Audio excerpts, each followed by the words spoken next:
আর কাঁচা মাতাল আর পাকা মাতাল পার্থক্য আছে না নাই? কাঁচা দেখবেন এক গ্লাস খেয়ে টাল মারবে, পাকা 2 গ্লাস খেয়ে মোটরসাইকেল চালাবে।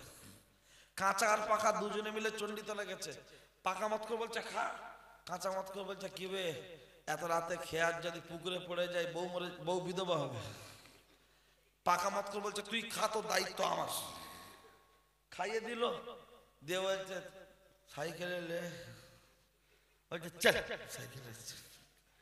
ও একা হেঁটে আস্তে আস্তে সাইকেল যে ড্রেন করা থাকে না রাস্তা, এতটা ঢুকে পড়ে গিয়ে বলছে যা জানে পাকা, যা জানে পাকা, যা জানে পাকা। পাকা কাছে আসে বলছে কি বে আমার নাম, বলছে কি খবর, বলে যখন বলছে ওঠ, বলছে তুই, বলছে আমি মনে করছিলাম আমি কবরে শুয়ে আছি, মুনকের নাকি ফেরেশতা আসছে, তাই তোর নাম করছিলাম। বলছে ওঠ, সাইকেলে চাপিয়ে নিয়েছে, শুধু তো টাল মারছে, বলছে ধরে বস, বলছে আমি ঠিক আছে তুই চালা। এ তো সোজা করতে পারছে না, খালি বলছে আমি ঠিক আছে তুই চালা। আর যেই এমন করে টাল মারতে মারতে একটা বাম্পারে চট করে পড়ে, বাম্পারটা এমন করে জড়িয়ে ধরবে যদি কজ্জরে চালাই চালা, এমন করছে ভালো করে ধরেছে চালাই। যেই চালিয়ে মসজিদ তলা এসে গেছে, বলছে ঠিক আছিস, কোনো আওয়াজ নেই, ঠিক আছিস, কোনো আওয়াজ নেই। পিছন দিকে তাকিয়ে দেখছে মাল পুরো ফাঁকা, গিয়ে দেখতে বাম্পার ধরে শুয়ে আছে, বলছে ঠিক আছিস, বলছে কোনো ব্যাপার নেই তুই চালা।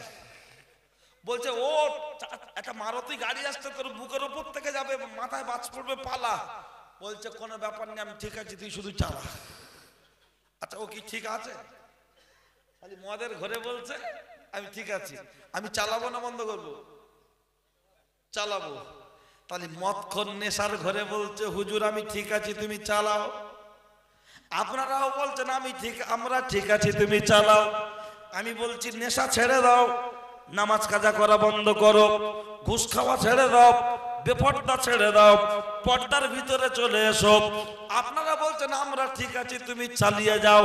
মদ করে যদি মদের ঘরে বাম্পার ধরে বলে ঠিক আছি, আমরাও যদি সংসারের মায়ায় পড়ে নামাজ কাজা করছি, রোজা করছি না, পর্দা করছি না, সুদ খাচ্ছি, হারাম খাচ্ছি, মানুষের হক ফাঁকি দিচ্ছি, তারপরেও বলছে আমরা ঠিক আছি তুমি চালাও, তাহলে মাথার উপরে গজব আসবে কি আসবে না? কি মাথায় ঢুকেছে? সাদ্দাম কোন হাসানোর নিয়তে কথা বলে না, তার মধ্যে শিক্ষা নিয়ে বিষয় পাবেন। একটু অপেক্ষা করুন, বউদের সব কথা শুনলে কপালে বাজ পড়বে। প্রমাণ দেবো বলেছিলাম, পরে দিচ্ছি। আরেকটু কথা এগিয়ে যায়। ও ছেলেরা, ও নওজোয়ান যুবকেরা, ও আমার মুরব্বিয়ান বাপ, অন্যায় হলে আমার করে দেবেন মাপ। ও আমার মা চাচি খালা, শুনছো রাতের বেলা কানটা একটু করবে ঝালাপালা, তৈরি থাকো খালা। আমি আপনার মাঝে যে কথা বলছিলাম লক্ষ্য করলে দেখতে পাওয়া যায় না না না না না, শুনে রেখে দেন, জেনে রেখে দেন। আমি আপনার মাঝে যে কথা বলতে চাইছিলাম সেই কথা অন্য কিছু নয়। একটা মেয়ের রূপ যৌবনের গুরুত্ব তাকে বুঝতে হবে। পাড়ার কোনো মানুষ বুঝে দেবে না, পাড়ার কোনো মানুষ বুঝে দেবে না। যেখানে আল্লাহর নবী বলেছেন আল মারওয়াতু আওরাতুন ফাইজা খরাজাত ইস্তাশরাফাহা শয়তান, নারী হলো পর্দা থাকায় বস্তু, নারী হলো পর্দায় থাকার বস্তু। নারী যখন পর্দা উপেক্ষা করে সে যখন রাস্তায় বেরোবে, অন্য পরপুরুষের চোখে শয়তান তখন সুসজ্জিত করে তুলবে। কোন পরপুরুষ তার দিকে তাকিয়ে বলবে আহা আকাশের চাঁদ নেমেছে, এই ঝামেলা কতদিন আবার ঘুরে ঘুরে দেখবে কে বলেছে। চোখে চোখে শুভ দৃষ্টি, ফোন নাম্বার দেবে, ফোন নাম্বার নেবে। আবার অনেক মানুষ বলছে হুজুর দেখা জিনিস দেখলে ক্ষতি কি, দেখা জিনিস দেখলে ক্ষতি কি? ও নবীর হাদিস মানে না। দয়ার নবী বলেছেন, দয়ার নবী বলেছেন ইয়া আলিয়ু লা তুতবিন নাজারাতান নাজারা ফাইন্না লাকাল উলা ওয়া লাইসাত লাকাল উখরা। আল্লাহর নবী বলেছেন ওয়ালি, যখন কোন পর নারীর দিকে চোখ চলে যাবে তৎক্ষণাৎ চোখটা ঘুরিয়ে নাও, আর দ্বিতীয়বার দেখবে না। কারণ প্রথম দেখাটা তোমার, দ্বিতীয় দেখাটা তোমার নয়, বরং সেটা হলো শয়তানের। আবার এখন ছেলেরা বলছে হুজুর হাদিসে যখন দেখার কথা একবার বলেছে, একবার দেখবো, যেখানে দেখবো দাগ করে দেবো। বলছে একবার মানুষের চোখের দৃষ্টি কত বড় ক্ষতি, কত বড় ভয়ঙ্কর জানো? অনেকে আবার বলছে বউকে কি সুন্দর সাজিয়ে গুছিয়ে টিপ টিপ পরিয়ে নিয়ে যাচ্ছে, বন্ধুকে বলছে আমার বউকে কেমন লাগছে, বন্ধু দেখে বলছে কি গো কি পরিয়েছো, শাড়ি না মুশারি সব তো দেখা যাচ্ছে। তখন বলছে হুজুর এত সুন্দর বউ শুধু আমি একা দেখবো, পাড়ার লোকের হক নেই। তওবা তওবা, ও কি কুরবানির গরু না আকিকার ছাগল যে পাড়ার লোকের হক আদায় করছো? ফ্রিজে মাংস ঢোকালে বলছে এই কারেন্ট ডিস্টার্ব করছে, কেউ তালা খুলবি না, কারণ বরফ জমবে না, মাছ পচে যাবে। ও মাছ পচে যাবে এ জ্ঞানটা আছে, আর নিজের স্ত্রী তাকে কিভাবে ঢেকে ঢুকে রাখতে হবে এটা জানো না। বলছে দেখা জিনিস দেখলে ক্ষতি কি, দেখা জিনিস দেখলে যদি ক্ষতি হয় তুমিও লুঙ্গিটা খুলে করো, পাবলিক দেখুক। ও তার বেলা মান সম্মান আছে, এটা তো খুব ভালো বোঝো। ইয়ার কি ধর্মের নামে ছাবলামি। আজকের দিনে অনেকে আবার বলছে এত গরমে হুজুর বোরখা পোরখা পরে থাকা যায়? ডানকুনির কালীপুর মোড়ে ডানকুনি ফ্লাইওভার পার হয়ে পুলিশ দাঁড়িয়ে থাকে, কোন পুলিশ কাজ পর্যন্ত দেখেছেন তার ইউনিফর্ম খুলে হাফ প্যান্ট আর এক্সারসাইজ গেঞ্জি গায়ে ডিউটি করতে? কেন পাবেন না? না, পুলিশের একটা মর্যাদা আছে, তার পদের একটা সম্মান আছে, সে কখনো ওই রকম পোশাক পরে ডিউটি করবে না। আচ্ছা পুলিশের পোশাকটা আমাদের যেমন মতলাম পাতলা না মোটা? তন্দুরি রুটির মতো মোটা না? তাহলে একটা পুলিশ ওই মোটা পোশাকটা পরছে কেন? তার পদের মর্যাদা রক্ষার স্বার্থে, তার পদের মর্যাদার জন্য একজন পুলিশ আধিকারিক তার পদের মর্যাদা ঠিক রাখার জন্য সে যদি তার মোটা খাকি পোশাকটা 42 ডিগ্রি সেলসিয়াস গরমে পরে থাকতে পারে, একজন নারী নারীত্ব সতীত্ব হেফাজতের জন্য তাকেও সেরকম উত্তম পোশাক পরার দরকার আছে না নাই? আমার কথা মাথায় ঢুকছে তো? যদি বেরেনে ঢোকে আমি 4 ঘন্টা বলে 4 ঘন্টা বসতে মন চাইবে, আর যদি মনে করে বিরিয়ানি কখন দেবে বে, ঘুম লাগছে, তাহলে ভালো লাগবে। আর কথাটা যদি বেরেনে নেন, কারণ আজ বক্তারা তো ওয়াজের মতো ওয়াজ করে না, শুধু কানে হাত দিয়ে বলছে বাবারা বাবারা, কি বলবো নবীর দুঃখের কথা। কি দুঃখ আছে বল না বে, বল। লোক বলছে বক্তা ফাটিয়ে দিল, গজলটা শুনেছিস? গজলটা কি? বাংলায় গজল বলতে হিন্দি গানের নকল, দেখা হেতু পেহেলি বার। অধিকাংশ গজল এখন গানের সুর আছে না, আমরা প্রতিবাদ করি না কেন? ফতোয়ার কিতাব এসেছে, কেউ যদি গানের সুরে কোরআন শরীফ পড়ে সে বেঈমান হবে। গানের সুরে কোরআন শরীফ পড়লে বেঈমান হবে। তাহলে গানের সুরে যখন নবিয়ানা মেম্বারে কেউ গজল বলবে তার প্রতিবাদ করার দরকার নেই। বয়স্ক বাপ চাচারা নাই গানের সুরটা বুঝতে পারে না, যুবকরা তো বোঝে। অজয় দেব গানের চাস্তো ভাই, দেবের ভাইরা ভাই, এরা তো বোঝে। কাগজে তো লিখে দেবে যে হুজুর গানের সুরটা বাদ দিয়ে দেন না, বলেন যারা বলছে কেমন দিচ্ছে দেখ সালা বেগুন বেগুন, হ্যাঁ মারাত্মক, এই না হুজুর হ্যাঁ জমে যাচ্ছে, চলছে তো তাই। সাবধান, আমি হাতে না ধরে পা দুখানা জড়িয়ে ধরে বলছি, ওয়াজ কেমন করার দরকার জানেন? আমরা এমন করি বলে লোক মনে করছে টাইম পাস না। ওয়াজ কাকে বলে? আপনি বাগান চাষ করেছেন, আলু চাষ করেছেন, সবজি চাষ করেছেন, এই গাছের বীজখানে বীজখানে যে ঘাসগুলো জন্মায়, এই ঘাসগুলো তুলে ফেলে দেওয়ার নাম ওয়াজ। তার মানে আল্লাহ এবং রসুল যেগুলো আদেশ করেছেন এগুলো হলো গাছ, আর যেগুলো নিষেধ করেছেন ওগুলো হলো ঘাস। আদেশের পক্ষে দাঁড়িয়ে নিষেধের বিরুদ্ধে বক্তব্য করার নাম হলো ওয়াজ। বোঝাতে পেরেছি? এর থেকে সহজভাবে আর বোঝানোর ক্ষমতা আমার নেই। তাহলে ওয়াজ কেমন হতে হবে? এমনও মা আছে ডাক্তার দেখানোর টাকা পায় না, এমনও বাপ আছে ঈদে একটা লুঙ্গি দেয়নি ছেলে, শ্বশুর বাড়িতে শাশুড়িকে তাঁতের শাড়ি দিচ্ছে, লাল শাড়ি দিয়ে। বাপের বেলাটা 300 টাকার একটা লুঙ্গি জোটে না, ও আমাদের হাতে হাত দিয়েছে, ওর মাথায় বাজ পড়বে না। মার বেলা একটা শাড়ি জোটে না, আর শ্বশুর বাড়ির বেলা 2-3 খানা দিচ্ছে, একটু দাঁড়াও। অন্তত বাসটা তো ফেলেই ছাড়তে হবে। আল্লাহ, কি গো ঘুম লাগছে নাকি? ঠিক আছেন? ডান দিকের ভাইরা ঠিক আছেন? হ্যাঁ, পিছন থেকে হাত তুলছে আর মাঝখানের লোক দমে যাচ্ছে নাকি? ঠিক তো না? রাত ভারী হলে তা হওয়া স্বাভাবিক, কারণ আপনাদের তো রোজের রাত জাগা অভ্যাস না। এই যে বাচ্চাগুলো ইচ্ছা করলে শুয়ে পড়তে পারতেন না বাবা, কিন্তু যে পাড়ার ছেলেরা, নাতিরা, ভাইপোরা, যুবকরা মিলে করছে, মন যেন বিবেক চায় না বাড়ি যেতে, কথা ঠিক কি না? শরীর টানে না, কষ্ট হচ্ছে, কিন্তু তারপরেও বসে আছে, এটাই একটা ব্যাপার। ঠিক আছে, আর একবার তাকবীর দেবো, কারণ ঘুম লাগে তো। ঘুম লাগলে মুখে আওয়াজ করলে আল্লাহ খুশি হবে, তাকবীর দিলে শয়তান রেগে যাবে। আমরা মানুষ চালাক, শয়তান আমাদের থেকে পলাক। তারপরে আবার হবে শুরু, তাকবীরটা যেন ঠিকঠাক হয়। নারায়ে তাকবীর। হয়নি হয়নি হয়নি। তাবারকে যেভাবে আছে, হ্যাঁ, গোশ এক পিস নেই, 2 পিস আছে, 2 পিস। তাহলে আওয়াজটা তেমন হতে হবে 70 গ্রাম পিস, বুঝলেন? একটু সবাই মিলে আল্লাহর নামে ধ্বনিটা প্রাণ খুলে দেবো। মোহাম্মদ রফিক গান বলে গলা ফেটেছে না? কি গান ছিল? নফরত কি দুনিয়া। হায় হায়, হুজুর সব জানে। হ্যাঁ, আমরা 5G হুজুর। কি হুজুর? 5G। তাহলে মোহাম্মদ রফিক গান বলে গলা ফাটিয়েছে, আর কাজী আব্দুল বাসিত কোরআন পড়তে পড়তে গলা ফাটিয়েছে। আমরা রফিকের অনুসারী হব না, কাজী সাহেবের অনুসারী হব, কথা ঠিক কি না?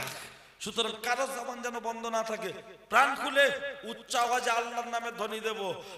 নারায়ে তাকবীর। সিলসিলায়ে হক মুজাদ্দিদুজ জামান, সিলসিলায়ে হক মুজাদ্দিদুজ জামান। নারায়ে তাকবীর। হ্যাঁ, অন্তত মেয়েরা রাস্তায় কম আছে, তোর মনে করছে আমরাও কম, ওরাও কম। এবার শুধু দেখে যাক, ভোটার লিস্টটা হিসাব করুক, আছে কত, বুঝলেন?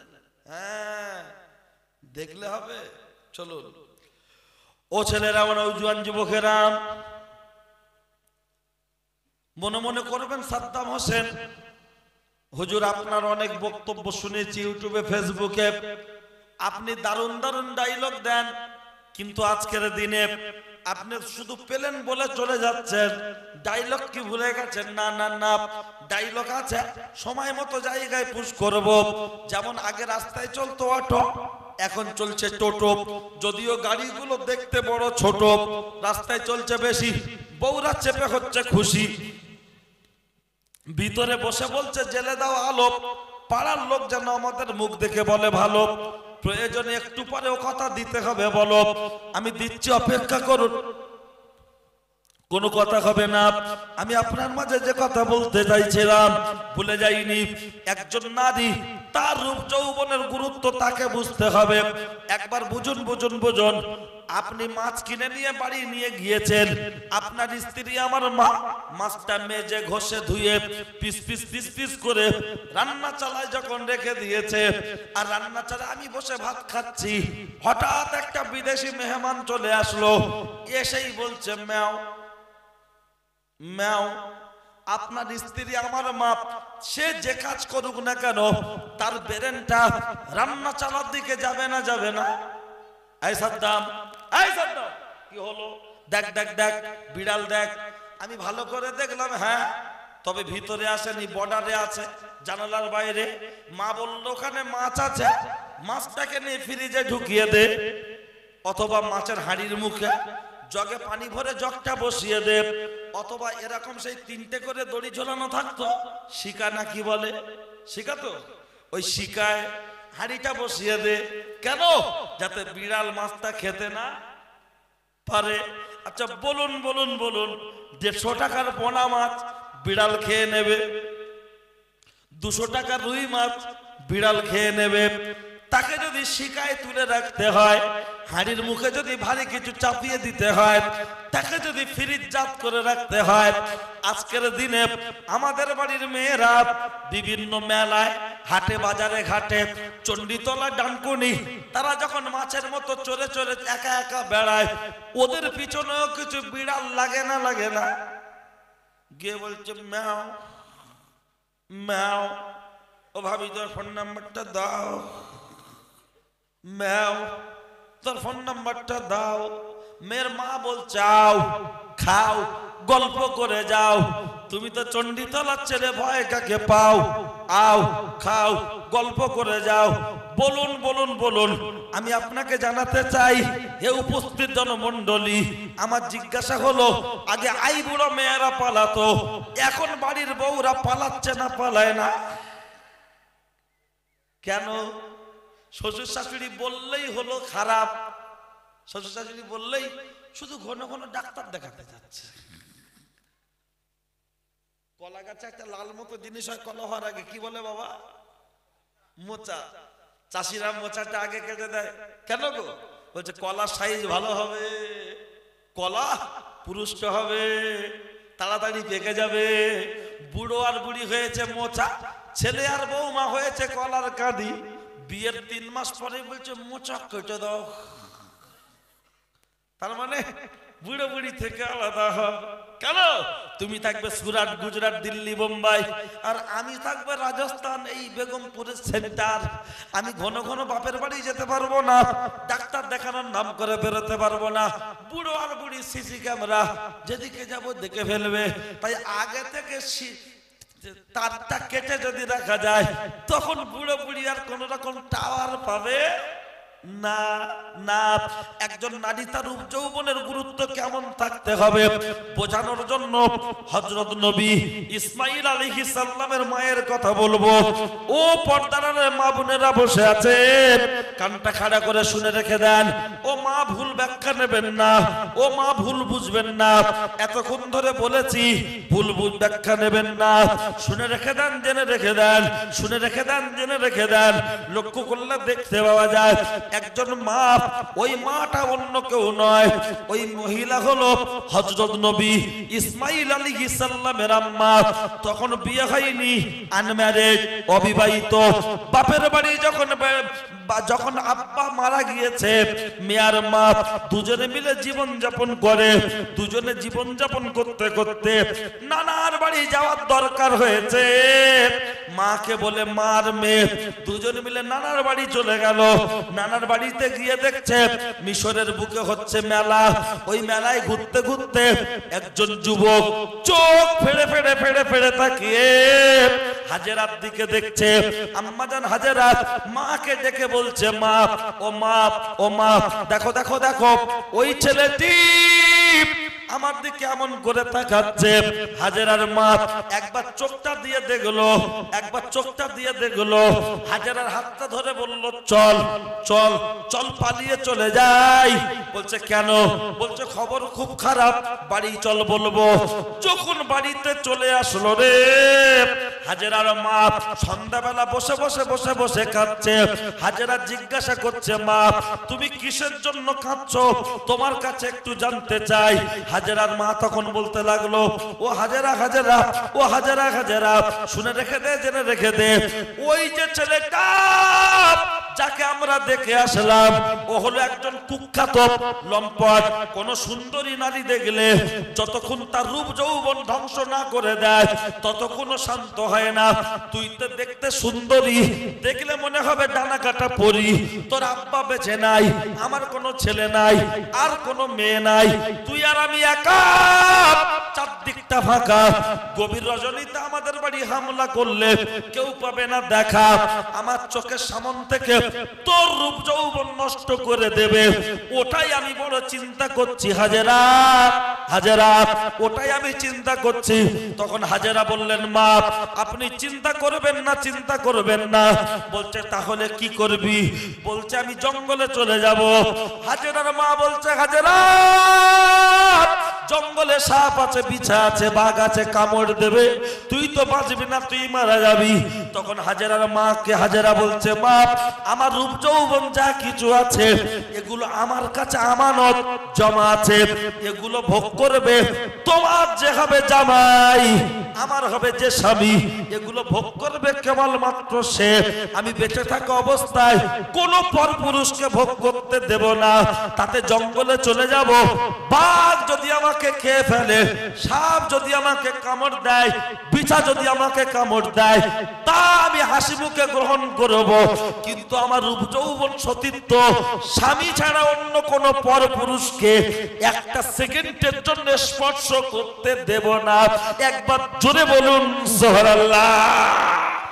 আর একটু জোরে হবে না? উদ্দেশ্য ভালো না খারাপ? আমাদের বাড়ির বউদের হাতে এরকম একটা ব্যাগ থাকে, কি নাম? কি নাম গো? কি বিরিয়ানি দিয়ে দেবো? কেউ যখন কথা বলো না, চলো প্রিয় নবীর সামনে সালাম পড়ে নাও, ঠিক আছে চলো আসুন।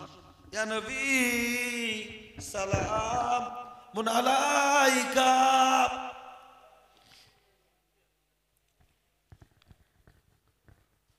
উঠুন উঠুন, বসে আছেন কেন? জোর করে কাঁঠাল পেকিয়ে লাভ নেই। যারা যা এদিক ওদিক আছেন মজলিসের ভিতরে চলে আসুন। নবীজির আব্বা আব্দুল্লাহ, আমার নবীর আম্মা আমিনা, আমার সোনার নবীর রওজা পাক মদিনা। ইয়া নবী সালামুন আলাইকা মুনালাইকা ইয়া হাবিব সালামুন আলাইকা।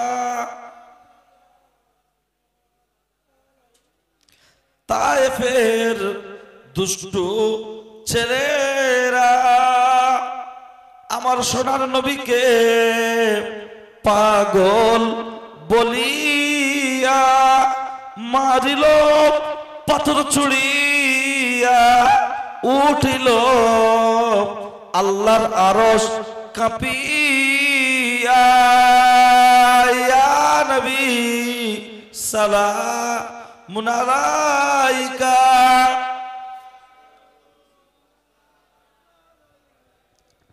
ইয়া হাবিব সালামুন আলাইকা।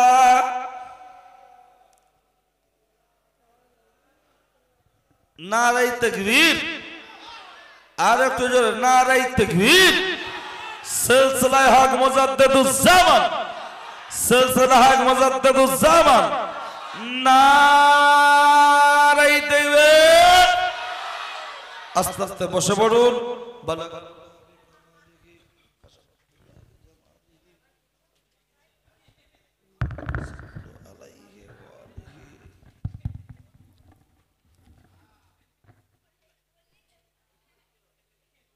ভাই ও বাবাজি, ঘুম পাওয়ার জন্য কিয়াম, ঘুম পাওয়া ছাড়ানোর জন্য যদি কিয়াম হতো, উঠেই কিয়াম করতাম। আমি বহু জলসায় তো রাত 12টা 1টা 2টোয় উঠি, দেখবেন আমি ওই কিয়াম হয় নবীর মহব্বতে, কিয়াম হয় নবীর মহব্বতে, ঘুম ছাড়ানোর জন্য নয়। তাহলে আমি তো ভাবতাম যে আমি এখন 2 ঘন্টা ওয়াজ করব, একটু তুলে একটু ঘুম ভাঙিয়ে নি, পাটা একটু ছাড়িয়ে নি। কিছু বক্তা বলে দেখবেন, আসুন একটু সব পা ছাড়িয়ে নি, অনেকক্ষণ ধরে বসে আছেন। তাহলে কি নবীর মহব্বত হলো না পা ছাড়ানোর জন্য হলো? পা ছাড়ানোর জন্য। ও কিয়ামের মূল্য হবে না। আমি জলসা শেষ করব বলে করলাম, কারণ আমি যখন বক্তব্য করছি, আমি মানুষটা আপনাদেরকে জিজ্ঞাসা করছি, এতগুলো মানুষ যদি এতেকাফের নিয়ত করে থাকে, তার মানে ওয়াজ শোনার জন্য বেশি মানুষ বসে নেই, যার জন্য কিলিয়ে কাঁঠাল পাকিয়ে লাভ হবে না, ওই জন্য শেষ করে দিয়েছি। আমি জিজ্ঞাসা করলাম হাতে কি থাকে, যেন হচ্ছে বাংলা বুঝতে পারিনি, ইংলিশে বলতে হবে, ওই জন্য শেষ করলাম। আমি তো শেষ করতে গেলে আরো তো আধ ঘন্টা বলবো, কিন্তু মানুষের যদি মনে হয় যার দরকার নেই, আমারও দরকার নেই, ঠিক আছে চলে। 5 বার সূরা ফাতিহা, 10 বার সূরা ইখলাস, 11 বার দরুদ শরীফ পড়তে থাকো।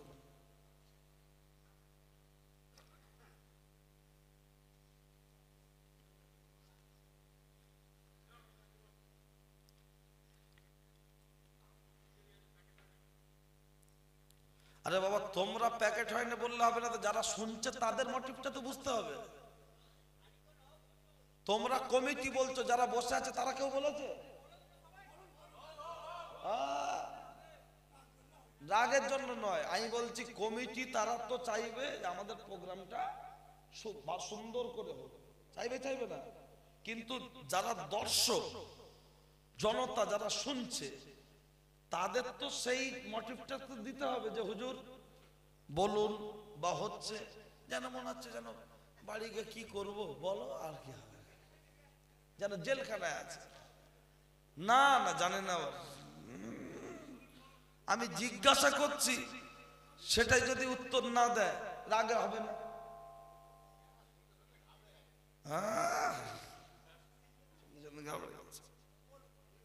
আমি তো জানি আমি 4টে পর্যন্ত, না হলে আগে ছেড়ে দিলে মানুষ যাবে কোথায়? ফজরের নামাজ পড়বে, তারপর তো বাড়ি যাবে, নাকি ভুল বলছি কি?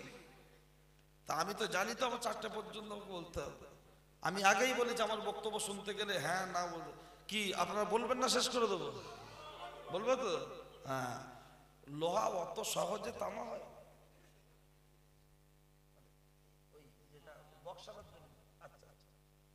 আমল নামা জমা হয়ে আরে কমিটি খুব চালাক, বলছে বিরিয়ানি এখন প্যাকেট হয় না, অনেক আগে হয়ে গেছে, সব ঘুরছে। আমরা খেয়ে আবার দমে বসবো, জানে না?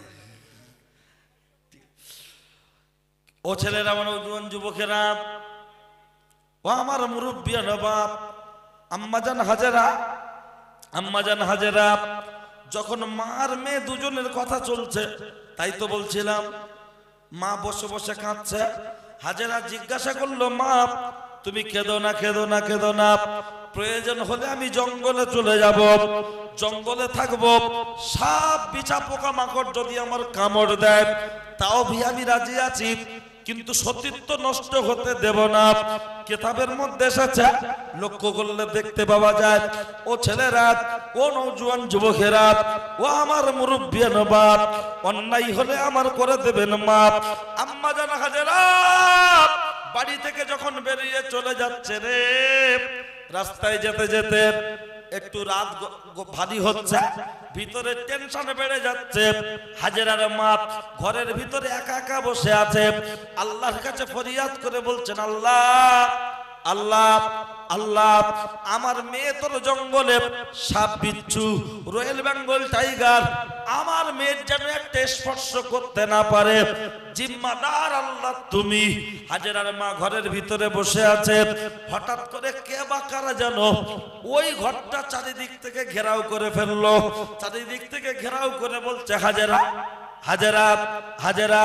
ও হাজেরা, আয় চলে আয়, ঘর জাল থেকে মাছ পালাতে পারে, পুকুর থেকে বেরোতে পারে না, এবার কোথায় যাবি? চলে আয়।